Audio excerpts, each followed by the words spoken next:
తాకట్టులో ఉన్న మీ బంగారాన్ని విడిపించి ఆ రోజు ఆన్లైన్ రేటుకి మేము కొంటాం. Bhavani gold company. మహాశివరాత్రి శుభాకాంక్షలు రమ్మగారు. మీకు కూడా మహాశివరాత్రి శుభాకాంక్షలు. సుమన్ టీవీ ప్రేక్షకులందరికీ మహాశివరాత్రి శుభాకాంక్షలు. ఈ శివరాత్రి మన జీవితాల్లో ఎంతో వెలుగును తేవాలని, ఆధ్యాత్మికంగా మనం ప్రగతిని సాధించాలని కోరుకుందాం. మరి శివరాత్రి పండుగ అనగానే ముందుగా గుర్తొచ్చేది రమ్మగారు ఉపవాసం ఉండటం, జాగరణ చేయటం, ఆ శివుణ్ణి తలుచుకుంటూ ఆయన్ని ప్రార్థిస్తూ ఉండటం రోజంతా కూడా. దానితో అభిషేక ప్రియుడు కదండి. అభిషేకాలు, అర్చనలు దేవాలయాల్లో జరుగుతూనే ఉంటాయి. సంవత్సరం అంతా శివరాత్రులు వస్తూనే ఉంటాయి మనకి. ప్రతి నెల మాస శివరాత్రి ఉంటుంది. అమావాస్యకి ముందుగా చతుర్దశి, త్రయోదశిల కలయిక ఉండాలి అట్లా చెప్తారు శాస్త్రం ప్రకారం. ఈరోజు మాస శివరాత్రిని క్యాలెండర్లో కనపడుతుంది, చూసుకోము మనం. మామూలుగా మాస శివరాత్రులు గమనించాం. దేవాలయాల్లో, శివాలయాల్లో మాస శివరాత్రికి అభిషేకాలు చేస్తారు ప్రత్యేకంగా. ఆర్ద్ర నక్షత్రం పరమేశ్వరుడి నక్షత్రం కాబట్టి ఆ రోజున సోమవారాలు, తర్వాత ఈ మాస శివరాత్రి విశేషంగా ప్రతి శివాలయంలో, చిన్న శివాలయం నుంచి ప్రతిష్ట ఉన్న ప్రతి శివాలయంలోనూ, తర్వాత మహాశివ జ్యోతిర్లింగాలు అన్ని చోట్ల పెద్ద పెద్ద దేవాలయాల్లో కూడా చేస్తారు. మనకి ప్రత్యేకంగా సామాన్య జనానికి తెలిసిందంటే ఇది మహాశివరాత్రి నాడు. నెలంతా అంటే ఏడాదంతా అన్ని నెలలు పాటించకపోయినా ఈ ఒక్క మహాశివరాత్రి నాడైనా శివ జాగరణ, శివుని కొరకు ఉపవాసం, శివ పూజ, శివాభిషేకం, శివ స్మరణ ఏది చేసినా కూడా అఖండమైన ఫలితాన్ని ఇస్తుంది. అంటే ఈ ఏడాది చేసిన తప్పులు సమసిపోతాయని కాదు, ఇది ఒక ప్లస్ మనకి. ఈ అవకాశాన్ని ప్రతివాడు, హిందువై పుట్టిన ప్రతివాడు, ప్రతి భారతీయుడు ఉపయోగించుకోవాలి. పర్వదినాలు మనకు వస్తూనే ఉంటాయి. అవునండి, ఎన్నో పర్వదినాలు. మనం కొన్నింటిని వదిలేస్తాం, కొన్నింటిని చేస్తాం. మా ఇళ్లలో లేదు, మా ఊళ్ళో లేదు, మా వైపు ఆచారం కాదు, ఇది క్యాజువల్గా వెళ్ళిపోయేది, ఇలా భావించి వదిలిపెట్టేస్తాం. కానీ మహాశివరాత్రి మాత్రం భారతదేశం అంతా జరుపుకుంటారు. అన్ని జ్యోతిర్లింగాల్లోనూ, జ్యోతిర్లింగ దేవాలయాల్లో భారతదేశంలో ఉన్న ప్రతి శివాలయము శివనామస్మరణతో మారుమోగిపోతూ ఉంటుంది.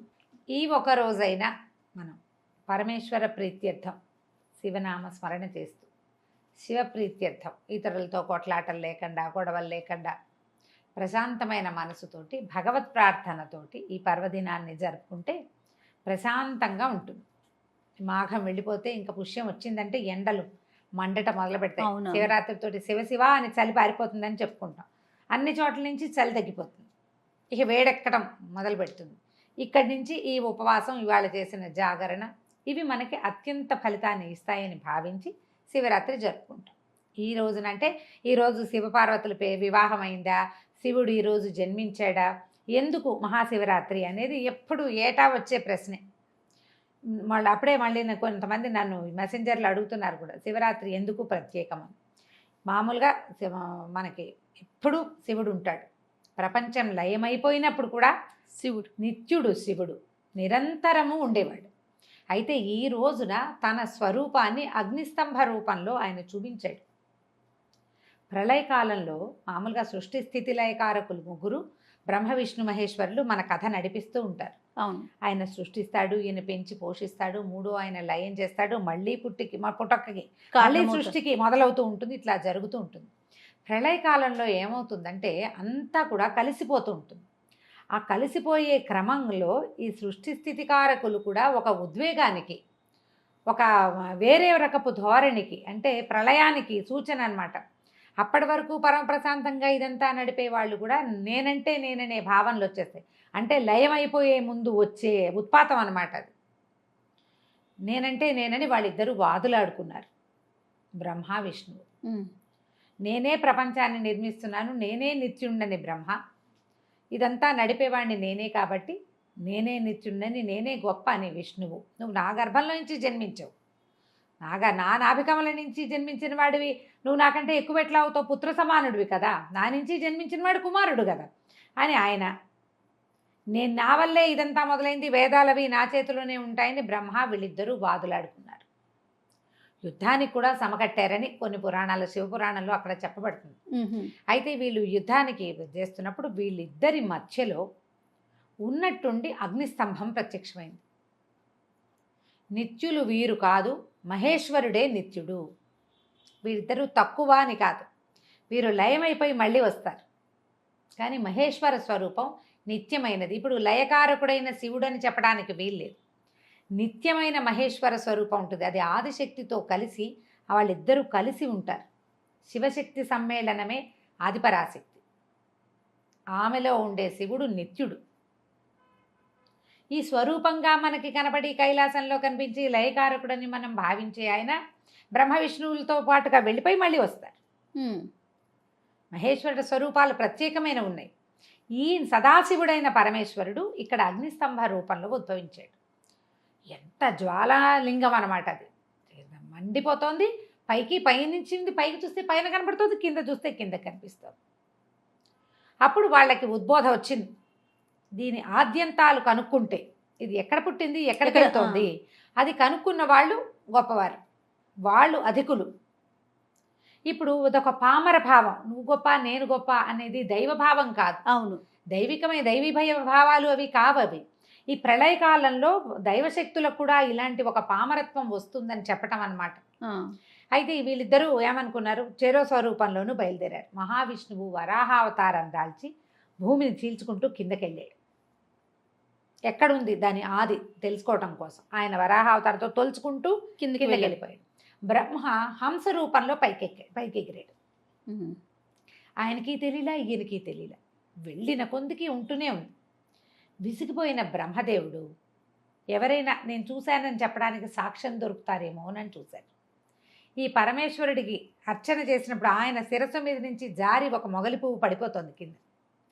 పరమేశ్వరుని చూసి స్వర్గంలో ఉన్న మా కామధేనువు దిగొస్తోంది కిందకి. వాళ్ళిద్దరూ కనపడ్డారు బ్రహ్మదేవుడికి. కనపడితే వాళ్ళిద్దరిని బ్రహ్మ ఏమన్నాడు, దీని అంతాన్ని నేను చూశానని మీరు సాక్ష్యం చెప్పండి అన్నాడు. పరమేశ్వరి ఈయన అంటే మరి ఏమన్నా సృష్టికారకుడు. అన్నిటికీ బ్రహ్మదేవుడి దగ్గరికే వెళ్తారు దేవతలు. ఏ సమస్య వచ్చినా, మరి ఏ జీవికి సమస్య వచ్చినా ముందు బ్రహ్మదేవుడి దగ్గరికి వెళ్తే ఆయన తను తీర్చగలిగేది అయితే తను చెప్పి, లేకపోతే విష్ణువు దగ్గరకో శివుడి దగ్గరకో తీసుకెళ్తాడు. మొదట అడిగేది ఎవరు, అమ్మనే అడుగుతాం కదా. బ్రహ్మదేవుడే తల్లి ప్రాణులకి. దాంతో మొగలి పువ్వు ఒప్పుకుంది, ఆవు ఈ కామధేనువు ఒప్పుకుని దిగొచ్చారు. ఏ ప్రాంతంలో అయితే మొదట తాము చూశారో అక్కడికి వచ్చారు. ఆ స్తంభం అట్లా పెరుగుతూనే ఉంది, పైకి వెళ్తూనే ఉంది, కిందకు వస్తూనే ఉంది. కానీ విష్ణువు తను కిందకి వెళ్ళి తను చూడలేకపోయాడు. ఆయన నేను దీని ఆదిని కనుక్కోలేకపోయాను అని ఒప్పుకోవడానికి పైకి వచ్చాడు. వీళ్ళిద్దరూ కలుసుకునేసరికల్లా విష్ణుమూర్తి చెప్పాడు, నేను ఈ అగ్నిస్తంభానికి ఈ జ్యోతి జ్వాలాలింగం ఏదైతే ఉందో దాని ఆదిని నేను కనుక్కోలేకపోయాను, నేను ఓడిపోయాను ఒప్పుకున్నాడు. బ్రహ్మదేవుడు మాత్రం దీని అంతాన్ని నేను చూసి అది పైకి ఎందాక వెళ్ళిందో నేను చూశాను, కావాలంటే వీళ్ళిద్దరూ సాక్ష్యమని మొగలి పువ్వుని ఆవుని చూపించారు. మొగలి పువ్వు తలూపింది, ఆవు తలతో ఊపి కామధేనువు ఆవే ఇంకా తోకతో కాదు చూడలేదు అని నిజం చెప్పింది. వెంటనే అక్కడ స్వరూపంతో మా పరమేశ్వరుడు ప్రత్యక్షమయ్యాడు. నిజం చెప్పి తన ఓటమిని నిర్భీతిగా ఒప్పుకున్న విష్ణువుకి ఎప్పుడూ శివుడితో సమానంగా పూజ జరుగుతుందని, అబద్ధం చెప్పిన బ్రహ్మదేవుడికి పూజార్హత లేదని శపించాడు బ్రహ్మదేవుడిని. తర్వాత బ్రహ్మదేవుడికి అప్పుడు 5 శిరస్సులు ఉండేవట. భైరవ స్వరూపంలో ఊర్ధ్వముఖంగా ఉన్న ఆ శిరస్సుతోటే బ్రహ్మ అబద్ధం చెప్పాడు. ఇప్పుడు 4 దిక్కులకి 4 ముఖాలు ఉన్నాయని చెప్పుకుంటామా, ఊర్ధ్వంగా ఒక శిరస్సు ఉందట. ఆ శిరస్సుని గోళ్లతో గిల్లేశాడు పరమేశ్వరుడు అని చెప్తారు. అబద్ధం చెప్పిన శిరస్సుని తుంచేశాడు. ఈ అబద్ధపు సాక్ష్యం చెప్పిన వాళ్ళిద్దరు ఉన్నారుగా, మొగలి పువ్వుకి పూజార్హతే లేదు దాని జీవితంలో, ఏ పూజకి అది ఇంకా పనికిరాదు అని దాన్ని చెప్పించాడు. కానీ కామధేనువు ఆవు ముఖంతో అబద్ధం చెప్పినా తోకతో నిజం చెప్పినందుకు నీ ముఖానికి పూజార్హత లేదు, నీ పృష్ఠానికి పూజార్హత ఉంది, వెనక భాగాన్నే పూజిస్తాం. అవును. ఆఖరికి కంచి కామాక్షి అమ్మవారికి కూడా ఉదయకాలపు సేవలో గోపృష్ఠాన్ని చూపిస్తారు. తలుపులు తీసి అమ్మవారికి ఏనుగు దర్శనం అవన్నీ చేయిస్తారు. ఏనుగు అశ్వం సేవలు అందిస్తారు కదా, అప్పుడు ఆవుని నిలబెడతారు ఆమె వైపుకి. పొద్దున్నే శుభ లక్షణాలు చూసి తలుపు తీస్తారనమాట. అంతటి పూజార్హత ఆవు యొక్క వెనక భాగానికి ఇచ్చారు. ఆ వెనక భాగం నుంచి వచ్చేటువంటి పురీషము అవి కూడా ఆ మొత్తం పంచగవ్యాలు మహాద్భుతమైనవి. అవును. ఆవు నుంచి వచ్చే యూరిను పేడ కూడా అది కూడా అంతే కదా, పంచగవ్యాలు ఉన్నాయి. పంచగవ్యాలు గోమూత్రము గోమయము కూడా పూజార్హత కలిగినవిగానే పరమ పవిత్రమైనవిగా భావించబడ్డాయి. ఆ ఏ టైంలో ఏ రోజున అయితే అగ్నిస్తంభ రూపంలో స్వామి పరమేశ్వరుడు దర్శనమిచ్చాడో ఆ రోజే మహాశివరాత్రి. అప్పుడు ఇదంతా అర్ధరాత్రి వేళ జరిగిందని, లింగోద్భవ కాలం అంటారు దాన్ని. రాత్రి 1 గంట 12 దాటిపోయిన తర్వాత ఆ సమయం దాకా కనీసం జాగరణ చేస్తే ఆ లింగోద్భవ కాలంలో మెలకుగా ఉండి శివనామ స్మరణ చేసినందుకు, పరమేశ్వరుని ఉనికిని మనసా వాచ ఒప్పుకున్నందుకు మనకి మోక్షం లభిస్తుంది అని చెప్పి అప్పటి నుంచి మొదలుపెట్టారు. ఇది అప్పుడు దేవతలందరూ పూజించారు. వాళ్ళందరూ కూడా అందరూ మోక్ష సాధనకి అర్హులేనమాట. మనం ఒకసారి ఈ ఉపవాసం ఉంటే నిరుడు చేసాం మాకు మోక్షం వచ్చేస్తుందండి అని అనుకోవడానికి వీల్లేదు. జీవించి ఉన్నంత వరకు చేయవలసిన విధి. ఇది కాలచక్రం తిరుగుతూ ఉంటుంది కదా, ప్రతి సంవత్సరము వస్తుంది. ఈ రోజున ఉదయమే తలకి నీళ్ళు పోసుకోవటం, తల స్నానం చేయటం, అంటే తలంటి పోసుకోవటం అనే విధానంగా చెప్పరు. ఊరికే తల రుద్దుకోవటం, నెత్తికి నూనె రాసుకుని పండగల్లో లాగా చెయ్యరు. పర్వదినాల్లో తల కడగటమే. ఆ కడగటం ఇప్పుడు కాస్త ఏదో కుంకుడుకాయో సీకాయో శనగపిండో, ఇప్పుడు షాంపూ అవకాశం వచ్చింది కాబట్టి షాంపూతోటి తల స్నానం చేయటం. ఉదయమే ఏదైనా దేవాలయం దరిదాపుల్లో ఉంటే దేవాలయానికి వెళ్ళటం, శివాలయ దర్శనం, శివాలయంలో కుదిరితే ఒక దీపారాధన చేసుకోవటం అవకాశం ఉంటే. లేకపోతే చేసేదేం లేదు. శివాలయాల్లో కంటిన్యూస్గా ఏకాదశి రుద్రాభిషేకం జరుగుతూ ఉంటుంది. అవును. ఒక్క నిమిషం నిలబడి దండం పెట్టుకొచ్చేయటం కాకుండా ఆ నమక చమక మంత్రాలను చెవిని వేసుకోవటం. మనకేం అర్థం కాదు, కానీ ఆ వైబ్రేషన్ కావాలి మనకి, అది వినాలి.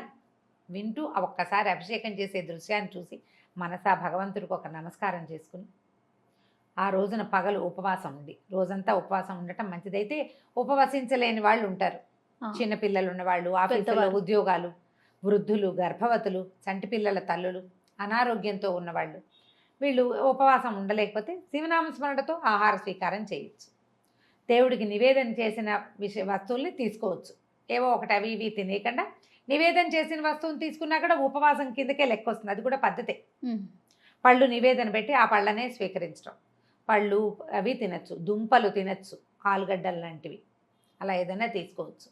ఆ తర్వాత ఈ దిబ్బరొట్టెలు లాంటివి తీసుకుంటారు. మినుముతోటి కలిసిన ఆహారం కూడా పనికొస్తుందంటారు.